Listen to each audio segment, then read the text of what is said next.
Just remember that Les Shapiro told you that a guy who won 80 games and never played in the playoffs is better than a dead man. I would rather play the dead guy from A Weekend at Bernie's at quarterback than Tim Tebow. He couldn't attract. He moves better. That guy, Bernie. He throws. He's got better mechanics than Tebow. Bernie had a great house. He attracted a lot of good-looking women to his house. And so does Tim. And so does Tim. Yeah. Hey, let's go to the phone right now and bring in a guy who probably knows better than we do how the Philadelphia Eagles and Chip Kelly will use Tim Tebow. Let's go to Dave Spadaro. He writes for PhiladelphiaEagles.com. Dave, how are you? I'm very amused by the conversation. Well, Dave, we've lived what you're about to live. I mean, the mania isn't quite what it was. Listen, it's not like this is the first high-profile quarterback to come to Philadelphia. You know, we had Donovan McNabb and Rush Limbaugh all those years. Yeah, true. And it was Michael Vick. And then Chip Kelly came to town, and this offseason here has made, these massive changes. So it's already going to be the center of a lot of attention. And now this is still speculative because Tim Tebow has not signed officially, but should it happen, just adds to the fun. Yeah, well, he is going to sign because they are offering him a minimum contract, and he tweeted out that, as he has written about 15 times and said to me about 100 times, my dream as a kid was to be a starting quarterback in the NFL, and that dream is still alive for him. At some point, if a lot of guys get hurt in Philadelphia, it is going to be fun for you, Dave. And you were absolutely right. And we tend to forget out here in the hinterlands that Philadelphia quarterback situations have gone on for decades, not just a few years. I mean, you can go back to, because they had so many bad quarterbacks, but they've had a number of good quarterbacks. I mean, the Eagles traded Sonny Jurgensen for Norm Snead. Traded for Ron Jaworski. And then there was a great period of stability with Donovan when he was drafted in 1999, and that's when the Eagles had the height of their run with the 5 NFC Championship game appearances, the 1 Super Bowl appearance, and since 2008, no playoff wins and no stability at quarterback. That is not a coincidence. Do you think that let's turn it a little bit away, but we were talking about when Bradford came there. Someone asked Chip Kelly, are you using this as a chip to get Mariota? And he said, I'm the only chip in Philadelphia. That's right. And I mean, he is bound to prove that he is right and the rest of the NFL is wrong. Do you think what he's now doing with Bradford, with all the changes, getting rid of the best wide receiver you had, the best running back, that he's going to go down in flames if this doesn't work? I don't think Chip looks at it like what the outside world thinks, because he and you hear every coach it says the same thing, and reporters who cover him say the same thing, that they don't care about outside influences. But Chip is really different in that capacity. He is extremely confident in what he does. He absolutely immerses himself in the game of football, in the way of looking at things. And so when there's an opportunity to go and work out somebody like a Tim Tebow, who we all read all day, and as an NFL fan here, and when he played in Denver, and why I watched him play, and then he went to the Jets and then New England, and all I hear is the things that he cannot do well. I think Chip looks at players and says, what does he do well, and can I take what he does well and use it to my advantage? So the sense I get that is, if this Tim Tebow thing goes through and he passes all the physical stuff and signs a contract and comes in, and they look at him, because there's no risk here, there's no contract, big money, there's no guaranteed money, there's none of that stuff. You look at him in the spring and in the summer, and if you see that he's still got some of those qualities, the ability to move, the ability to be powerful, the ability to be versatile, and you're Chip Kelly and say, I've got a third quarterback position on my roster that is basically kind of just like the emergency position, that if you get to your third quarterback, you're doomed in the NFL anyway. What if I can take that third quarterback position and make something of it? And maybe work a package in. Maybe take a team that was very poor in the red zone last year and make it just a little bit better. Make defenses perhaps spend a half an hour a week preparing for some zone read stuff. Whether they use Tebow or not, maybe that helps the Eagles win one game. And if it does, then the investment, a minimal investment contractually, I think is worth it. Dave, Rex Ryan in New York tried to do the same thing. Bill Belichick in New England thought the same thing. It didn't work for Tebow in either of those places. Two-part question. Why does Chip Kelly think it'll work for him? And number two, maybe even the more important question, because Tebow maniacs are wondering the same thing, is the quarterback competition going to be thrown open in training camp? Will Tebow get an opportunity to compete for the starting job there? I think Chip, I mean, he speaks this every day, that everybody has that opportunity. Of course, that is coach speak. We know that. But they run a ton of reps in practice. They will all get a lot of reps. So, if Tim Tebow is here late into the summer and in training camp, and he'll get plenty of reps. I mean, he will get rep after rep after rep, and if he's awesome, yeah. But I think the idea going in here is that Sam Bradford is the starting quarterback.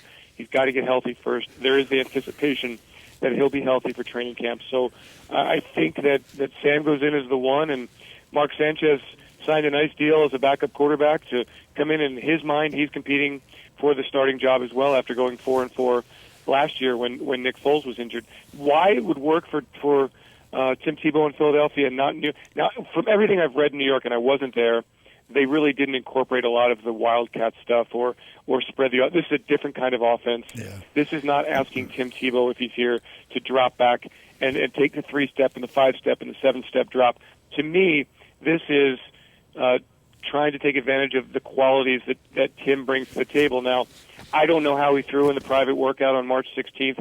He obviously did enough to impress Kelly and the coaching staff. And again, if you can devise some packages for him, I mean, look, in New York, they use him as a personal protector on punts occasionally. So maybe that's part of the equation. Maybe he's a move kind of player. Maybe he runs down on special teams. He's a 240-pound man, has been a great athlete. I don't know where he is right now after not playing for 2 years, but if you can use him as a piece, and however significant the piece is, maybe Kelly says, let's take that position on the roster instead of having a dead weight as a third quarterback, which most third quarterbacks in this league are. Maybe you can make something of it on game day. Yeah, Dave, you made some very good points, yeah. and we appreciate it. I would just add some fuel for you when you're writing up there that Josh McDaniels, and we think that he is the devil reincarnate in Denver, but the way he used Tebow that first year was very effective. He used him in the red zone, as you pointed out. He had, if people would look at it, he had like 5 rushing touchdowns and a passing touchdown in about 10 or 12 plays. So on May 1st, the NFL is going to take another look at making people go for the 2-point conversion. Tim Tebow He'd be a weapon. scored on 2-point conversions and beat teams on 2-point conversions. When the New York Jets used him, he was in a Wildcat, and they ran the ball. And every team they ever played knew exactly what he was going to do. They weren't going to let him pass the football. They weren't going to let him do anything that was kind of unique. They weren't going to move Sanchez out to wide receiver. I just think that, and you mentioned it again, Dave, and forgive me, I'm going to get to a question, I hope, here, but I'm trying to help you as you move forward. I'm trying to help my friend here, who has such a convenient memory of just things he wants to. But Tim Tebow has been a winner every time that he's actually been a player. You sound like Skip Bayless right now. Well, where do you think Skip got that from? I worked with him for 3 years. My goodness. So, Dave, it's going to be for you, I think, an incredibly interesting offseason and preseason because of what's happened at the running back position, the quarterback position, the wide receiver position. Of the time you've spent around Philadelphia, could you believe some kind of all the stuff that's going on there? I've been here for a long time, Woody, dating back to the 80s and certainly 2004, when the Eagles traded for Terrell Owens, signed Javon Curse in free agency after losing in the NFC Championship game to Carolina. Great run, really interesting. But what Chip's done here is take a 10-win roster and at the most vital positions offensively, and at some very key positions defensively, said, no way we're ripping down and rebuilding the way he wants it. And I find it really refreshing. Obviously, look, we'll see if it works. The results on the field will tell that, but it's an unconventional way of doing things. Chip is an unconventional guy. I think he is, again, not out to prove that he's smarter than the rest of the NFL, but he just wants to do anything possible to give his team an advantage, and this is the vision that he has, and it's one that a lot of people, because in my opinion, a lot of people see it as something that is not conventional. They deem that as wrong, and I just want to see how it plays out and see if Chip is making the right moves for this organization. It is dramatic, the changes at critical positions that didn't seem to need all that much reorganization. The running back situation was a solid one. The quarterback, Nick Foles, came off a Pro Bowl 2 years ago. Wide receiver, Jeremy Maclin, 85 catches, Pro Bowl last year. Why change it all around? Well, Chip Kelly has his reasons, and we'll find out in September if those reasons are right. But adding Tim Tebow is just another piece of it. And I'll be honest with you guys, from my perspective, I've been hearing nothing but, will the Eagles trade up for Marcus Mariota? It doesn't matter if he'll go number one.